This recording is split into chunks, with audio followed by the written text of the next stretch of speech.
Road സൈഡിൽ കാണിച്ചു നിൽക്കുന്നവനും ഒരു നാണവുമില്ല. അപ്പോൾ പിന്നെ ഒരു ഷഡ്യം ഇടിക്കാമെന്ന് കരുതി.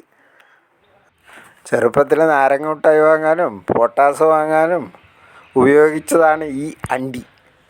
2 അണ്ടി എടുത്തിട്ട് നമ്മളെ മുസാനിക്കാൻ്റെ കടയിൽ കൊണ്ട് കൊടുത്താൽ 2 നാരങ്ങ മിഠായി കിട്ടും. ആ കാലഘട്ടത്തെ നമ്മുടെ ATM ആണ് ശരിക്കും പറഞ്ഞാൽ കശുമാവ്. നമ്മുടെ എല്ലാവരെയും ട്രൗസറിൻ്റെ പോക്കറ്റിൽ അണ്ടിയായി കഴിഞ്ഞാൽ അണ്ടിയാന്ന് സൂക്ഷിക്കാറ്. കുട്ടികൾക്കിത് വേണമെങ്കിലും വേണ്ടെങ്കിലും ഇവൻ്റെ സമയമാകുമ്പം ഇവൻ ഇതും കാണിച്ചുകൊണ്ട് റോഡ് സൈഡിൽ ഇങ്ങനെ നിൽക്കും. എന്തെങ്കിലും ഒരു നാണവും മാനവും വേണ്ടേ? ഒരു നാണമല്ല, ഇങ്ങനെ ചിരിച്ചുകൊണ്ട് നിൽക്കുക. ഇവനൊന്ന് മൂത്ത് പഴുത്ത് കഴിഞ്ഞാൽ ആൾക്കാരിങ്ങനെ കൊതിപ്പിക്കുന്ന രീതിയിൽ ഇവനിങ്ങനെ തൂങ്ങിക്കിടക്കുകയല്ലേ.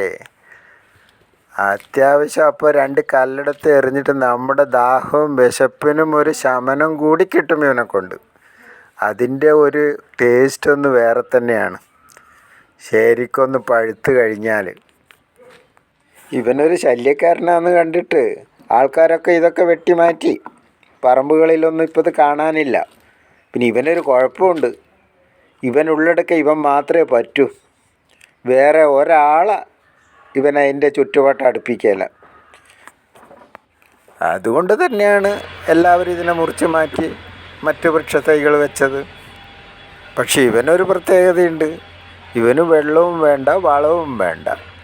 ഇതൊന്നും കിട്ടിയില്ല എങ്കിലും അവൻ്റെ സമയമാകുമ്പോൾ കൃത്യമായി നല്ല ചുവന്ന് പഴുത്ത് ആൾക്കാരിങ്ങനെ കൊതിപ്പിക്കുന്ന രീതിയിൽ ഇതേപോലെ ഇങ്ങനെ തൂങ്ങിക്കിടക്കുകയല്ലേ നാട് നിറയെ. നോക്കിയാട്ട് അതിൻ്റെ എന്തെങ്കിലും ഒരു അഹംഭാവം ഉണ്ടോയെന്ന് ഇല്ല കാണും നിങ്ങൾ. ഇപ്പോഴും ഇതൊക്കെ കാണുമ്പോൾ മനസ്സ് ഒന്ന് ബാല്യത്തിലേക്ക് സഞ്ചരിക്കും. അതെല്ലാം ഒരു പഴയ കഥ.